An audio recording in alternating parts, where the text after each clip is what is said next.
A large body of works in Himalayan art, very large body, is portraiture, and what we call just generally portraiture, both in painting and sculpture.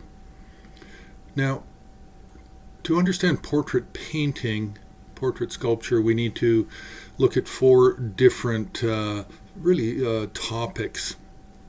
The first is figure types and faces within painting and sculpture, sets of figures, types of portraits, and function of portrait painting and sculpture. Now, the types are based on the 11 iconographic forms that we have in art, and not all of them apply. The deities do not apply to this because we're talking about portraits of mostly real people, but some people lost in history, like the 84 Mahasiddhas or the 6 ornaments and 2 excellent ones, Nagarjuna, people like that, where we really don't have any clear idea for the vast majority as to what they looked like. Yes, we know often what their occupations were and we know how they dressed, but we don't know how they looked by their facial features. We don't know. So for the portraits, we have arhats and kings. We really have no clear idea. So it's really layperson, monk, and then some Siddha type figures that appear later in Himalayan and Tibetan history. So also for the facial types, we have generic. We have distinctive iconographic or iconographic with characteristics. And then we have a true portrait, and then we have caricature. Sets of figures, we have standard iconography groupings like the 6 ornaments, like the 84 Mahasiddhas, and lineage sets, so like any particular lineage, Chakrasambhara, 6 dharmas of Naropa, Guhya Samaja.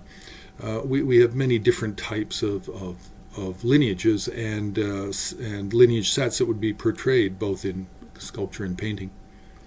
So the function of portrait painting, the function is often devotional and instructive, didactic.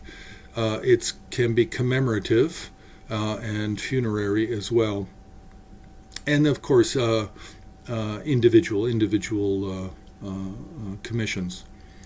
Now, the types of true portraits that we have, or what we're really calling portraits, are based on life.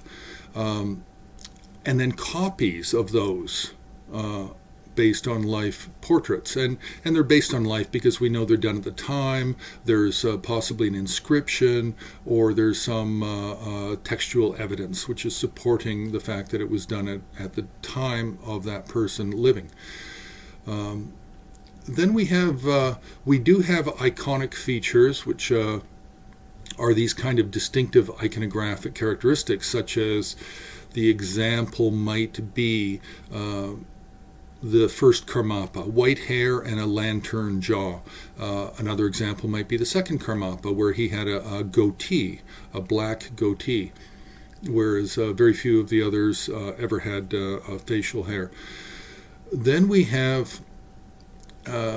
do have occasionally self-portraits, and we have we actually have a category in Tibetan called Ngadrama. Ngadrama means looks like me, and it's a sculpture or a painting, and it is shown to the living person, and the living person responds, "Oh, that looks like me." In other words, that's a good job. That's a good sculpture or painting. So we have a number of types of portraits, or more the true portraits. And so really we can divide the whole matter into just kind of generic portraits or continued iconographic characteristics that are believed to belong to that figure in history and how they looked. And then we have a move towards true portraits with some figures. So it's really, there's a lot of different examples in the study of portraiture, the just generic and then the true portrait. So it's kind of a big subject.